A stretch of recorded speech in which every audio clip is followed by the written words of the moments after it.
everyone. It's Bob Crossan, Senior Managing Editor for Water and Waste Digest. I am here today with Sandeep Sathyamoorthy. He is the Global Practice and Technology Leader for Black Veatch. We're going to be talking about membrane bioreactors and potable reuse applications. Thank you so much for being here with me. Thank you for having me, Ron. So why don't we start a little bit higher level here, Sure. like the pathogen removal, big problem when it comes Yes. to potable reuse. Why is this a problem and what's going on there? Yeah, so pathogens like viruses and protozoa are really responsible for a lot of diseases. And so when we think about potable reuse, sort of objective number one, or I'll call it the central dogma of potable reuse is do no harm compared to the potable water we have at the moment, right? So of course there are things like chemicals, which we now know how to manage, but it's pathogens. When somebody falls ill because of a viral infection, we absolutely do not want it to be because of the water they're drinking. Yeah. This is absolutely fundamental. So everything in potable reuse, the number of unit operations that we use, the types of processes, the types of chemicals and functions that we're trying to employ are largely designed to prevent either chemical issues downstream or pathogen going through the system, any pathogens going through the system. Now, conventionally we've used a range of different technologies, and you can think about advanced water treatment as a bolt-on to an existing wastewater treatment facility, and you bolt on essentially a number of physical chemical processes, membranes which are tighter and tighter in their pore size, so as to prevent smaller and smaller organisms going through. So that's how we've worked the problem in the past, if you will. Yeah. So MBR, so membrane bioreactors, are a big part of this discussion now too. Yes. What role are you guys seeing for membrane bioreactors in that potable reuse application? Yeah. So the membrane bioreactor as a technology is not new. It's been around. I've been working on them since the late 90s, but we've always used it within the context of conventional wastewater treatment.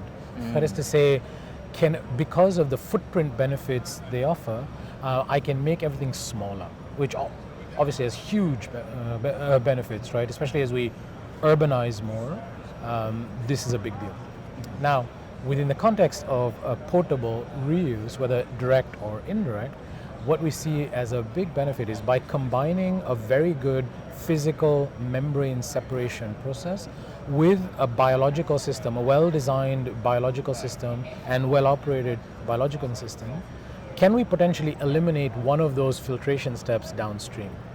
Because now we can realize the real benefits of not just the compactness of the membrane bioreactor, but the great physical removal that barrier, the membrane barrier, offers.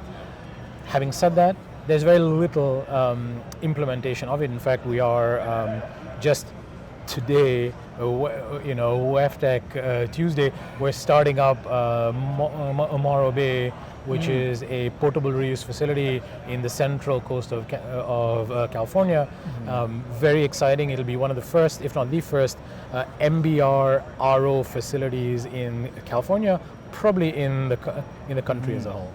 Yeah. And here we have indeed eliminated any further barriers, physical barriers, between the membrane in the MBR and the reverse osmosis system. So this is very, very novel, and the research that we're doing, which I'll be presenting on, is really about what are potential risks around this, what do we understand, and how can we manage those risks. Yeah.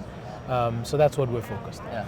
Well, and that's a great lead into the next question, which is kind of like the regulatory aspects of this and how you guys are trying to work with regulators on that, address that particular thing. You talked about the data that you have too, right? Of course. Could you talk a little bit about like what that aspect of the whole thing and the regulatory environment there? Yeah, so there isn't a structured regulatory environment at the moment.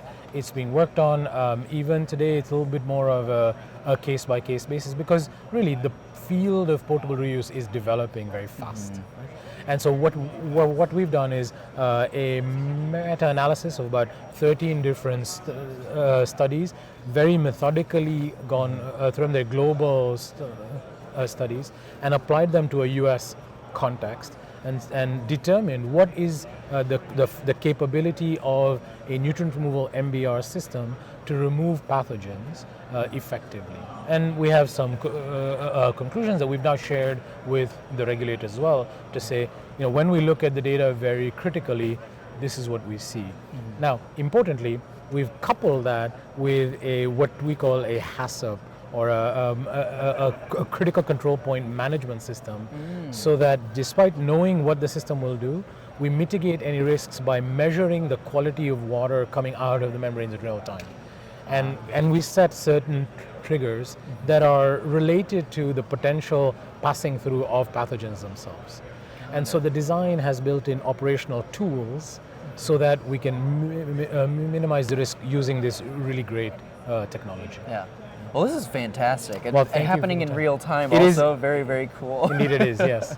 Well, thank you so much. And for everyone who's watching, definitely check out our video description below. You can learn a little bit more about the work that Sandeep is doing with Black Veatch, and we'll talk to you with the next one.